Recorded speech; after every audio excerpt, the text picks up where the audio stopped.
High vibration changed her. And if you're reading this with that quiet ache in your chest, it might be changing you too. You're still doing the normal things. You wake up, handle responsibilities, answer messages, go to work, keep the family running, and show up with that familiar face that says, "I'm fine."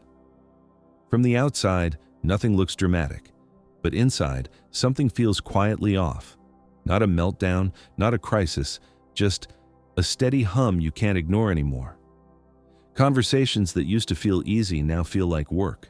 Small talk feels heavier than it should. Certain people drain you in a way sleep can't fix. You tell yourself you just need a break, a vacation, a better routine. Yet, even when you rest, the feeling returns, like your body is trying to tap you on the shoulder and say, "This isn't you anymore." Here's the strange part. You can't fully explain what changed. You can only feel it. And when you can't explain something, you start blaming your character. You wonder if you're becoming cold. You wonder if you're turning difficult. You wonder if you're losing your softness, your patience, your ability to care. You notice how quickly you get irritated now, how quickly you need space, how quickly you can sense what's fake. You ask yourself, why can't I just be like I used to be? But what if the old you was never at peace, only performance? What if the version of you who could tolerate everything wasn't strong, but trained? What if what you're calling moodiness is actually high vibration energy doing something radical, pulling you out of survival and back into truth? This is where Carl Jung becomes uncomfortable for modern people, because he wouldn't call this a phase. He would call it a shift in psychic energy. In simple terms, your inner life force is relocating. For years, it poured outward, into pleasing, into fixing, into smoothing over tension, into being the one who understands, the one who adapts, the one who keeps the peace. That role can look like love, but it often hides exhaustion. And when high vibration energy starts moving through a woman's life, it does not always arrive as light and calm. Often it arrives as discernment. It arrives as a refusal to betray yourself one more time. It arrives as the end of pretending that feeling drained is normal. So let's begin naming the first of the 7 hidden ways high vibration energy transforms women. It starts here, not in your thoughts, but in your signals. Your body becomes the first messenger. You feel it when you say yes, but your stomach tightens. You feel it when you sit across from someone and your chest gets heavy, even though they're smiling. You feel it when you walk into a room and suddenly you can't breathe the way you used to. This is not a weakness. This is your system becoming honest. Your nervous system stops cooperating with the life your soul has outgrown. Now here's the question most people have never dared to ask. What if your tiredness isn't burnout, but a spiritual upgrade with a physical signature? What if the exhaustion isn't telling you to try harder, but telling you to stop living through a mask? Jung called that mask the persona, the version of you designed to belong. But when high vibration energy rises, the persona starts to feel like a costume you can't keep wearing without paying a price. You are not losing your heart. You are outgrowing a life built on overgiving, over-explaining, and over-adapting. And that leads us to the first real sign, the one that shocks women the most when it begins. The first sign of this shift is not spiritual, it's physical.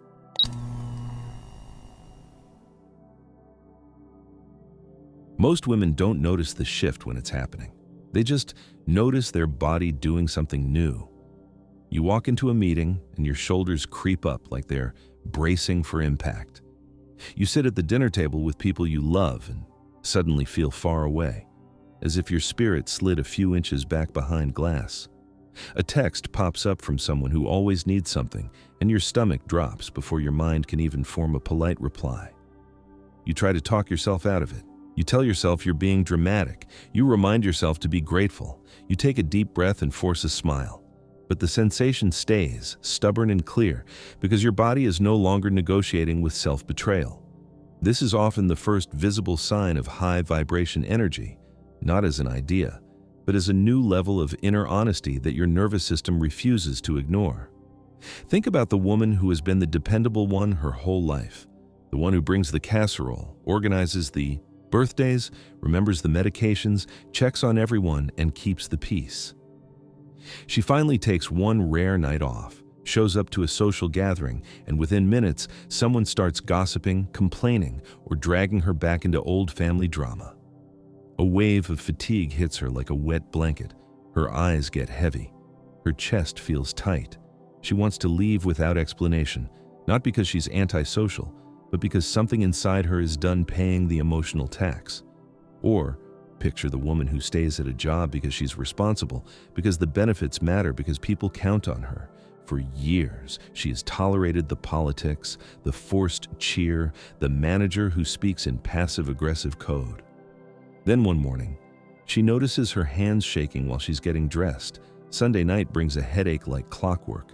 By the time she reaches the parking lot, nausea rolls in. Everyone calls it stress. She knows it's more specific than that.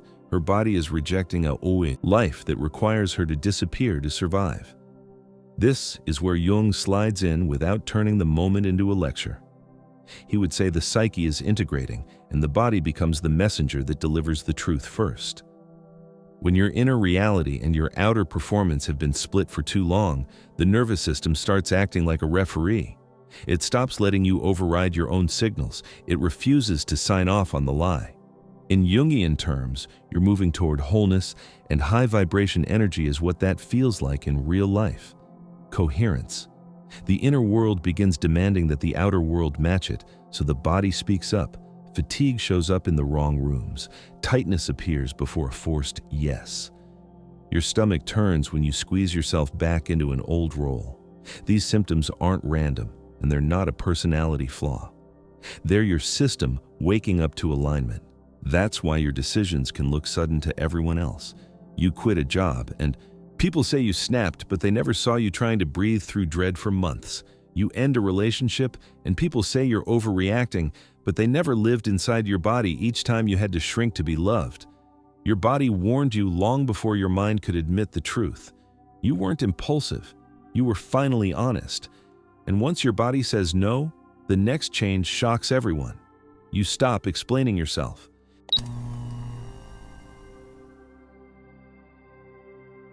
One day, it hits you. The hardest part was never the doing. It was the explanation. Explaining why you can't make it. Explaining why you need space. Explaining why that joke wasn't funny. Explaining why you're tired. Why are you overwhelmed? Why are you not available to fix what someone else refuses to face? Somewhere along the way, you started living like your boundaries needed a permission slip.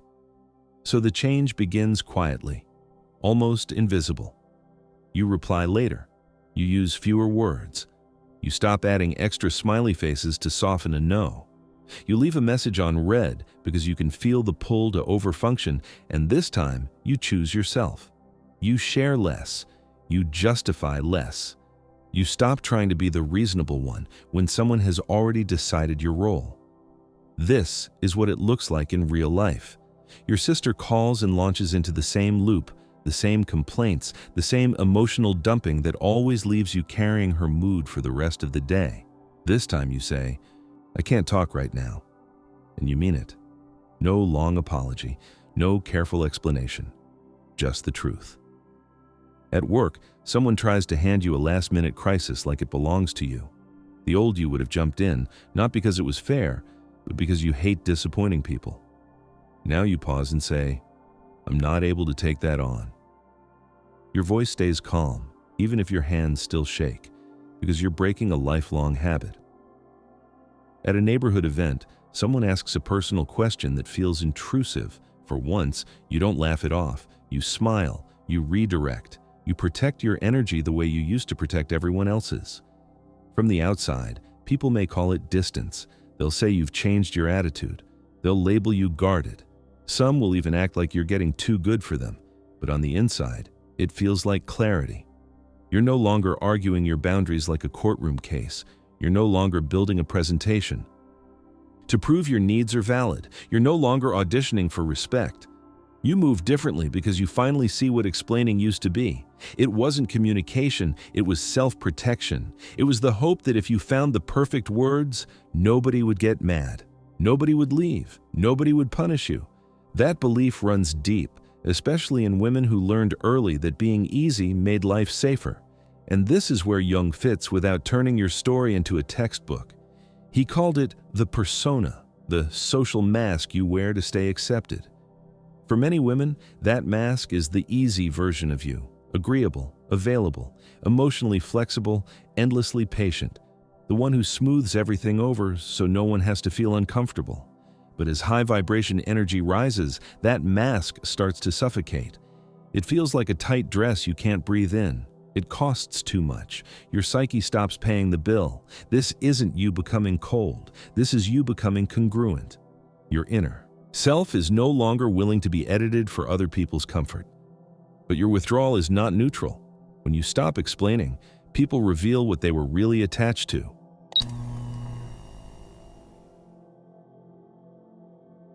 Something strange happens when you get quieter. The room gets louder. You don't attack anyone or argue your point. You just stop explaining, rescuing, and performing. And suddenly, people react like you declared war. They say you've changed. They call you selfish. They act wounded by your calm. Some even try to pull others into the story, not to understand you, but to recruit agreement. Go back to normal becomes the pressure, which usually means go back to the version of you that was easiest to use. This is the moment a lot of women panic. You replay every text in your head. You wonder if you were too blunt or too cold. That old reflex kicks in fast. Smooth it over. Fix the discomfort. Prove you're still good. Here's the part Jung helps you see without shaming you. When you stop feeding a system, the system destabilizes. When you stop playing your assigned role, the unconscious in other people gets stirred up. Your silence becomes a mirror. And not everyone can tolerate what they see in it. Some people don't miss your presence. They miss your function. They miss the way you carried their anxiety so they didn't have to. They miss the way you listened until you forgot yourself. They miss the version of you that made their life easier. You can see it in everyday life. A friend calls to unload like she always does. The pattern is familiar. She pours out her chaos, you absorb it, you soothe her, and you hang up feeling heavy for the rest of the day. This time you say, kindly, "I can't hold this right now." You suggest journaling or talking to a therapist. Her tone shifts, sharp and offended.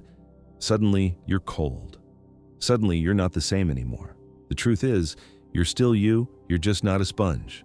Or take the family member who built the relationship on guilt. The request comes wrapped in, "After everything I've done for you." You say no without writing an essay. Now you're disrespectful. Now you're ungrateful. Now you're the problem. Jung would call this shadow projection in real time.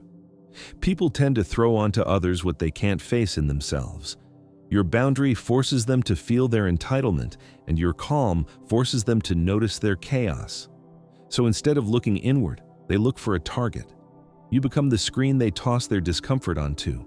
You didn't create the dysfunction, you just stopped covering it up. If you've spent most of your life being the peacemaker, this part can feel brutal. Not because you're doing something wrong, but because you're doing something new. Your nervous system is learning a different language, a language where love doesn't require self-abandonment. Where compassion doesn't mean absorption, being a good woman doesn't mean being endlessly available. So you face a choice. Return to comfort and be liked, or walk forward and be free. And here's the question that decides everything.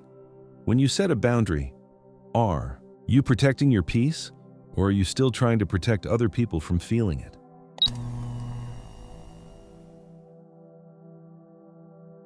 The first nights can feel like the hardest. Not because you miss people, but because you finally hear the silence. Your calendar looks strangely open. Your phone stops buzzing the way it used to. The group chat keeps moving without you, and the invitations slow down. For a moment, you wonder if you did something wrong. Your circle gets smaller. You stop showing up to places where you have to be on. You stop going where you have to smile through discomfort or manage everyone's moods just to keep the peace. And then a truth lands, sharp at first. Some connections were not built on closeness, they were built on access. They existed because you were endlessly available, endlessly understanding, endlessly willing to carry what others would not carry for themselves. At first, solitude feels like loss. You walk through the grocery store and feel that heaviness when you see couples laughing and friends catching up. You sit in your car outside the house and wait because you know it will be quiet inside, and quiet can feel like a mirror. You even miss people you know weren't good for you, not because they were safe, but because they were familiar. Midlife teaches this the hard way. Familiar pain can feel more comfortable than unfamiliar peace. Then, something unexpected happens. Being alone starts to feel clean. Quiet becomes medicine. You wake up and your chest feels lighter. You sip your coffee without someone else's crisis sliding into your day. You notice you're breathing in your own home. Slow. Yours. Your thoughts come back online. Your energy stops leaking. For the first time in a long time, you can tell what belongs to you and what never did. Not your spouse's anxiety, not your coworker's tension, not your mother's guilt, not your friend's chaos, just you. This is where Jung makes sense in a way you can feel, not just understand. He believed we all need space away from the roles we've been playing. When you've spent decades being the good daughter, the dependable wife, the helpful friend, the calm one in every room, you can forget where you end and everyone else begins. Solitude draws that line for you. No arguments, no defending, just a clear border your nervous system can finally trust. And in that quiet, you come back to yourself in small, almost sacred ways. You pick up a hobby you abandoned years ago. Maybe it's painting at the kitchen table again. Maybe it's gardening with your hands in the soil. Maybe it's reading a novel in bed without guilt. These aren't small things. This is you returning. This is you stopping the slow disappearance. You stop fearing loneliness because you finally understand the deeper truth. Being with the wrong energy is lonelier than being by yourself. You've lived that kind of loneliness. Sitting next to someone and still feeling unseen. Being surrounded by people and still feeling erased. Solitude ends that. And once you enter this state, life responds differently. The right conversations arrive without you chasing. The wrong people fall away without you forcing. Timing gets sharper. Your inner truth starts shaping your outer reality in ways that feel precise, almost synchronistic. And that leads to the final realization. High vibration doesn't change everything around you. It changes who can stay close to you.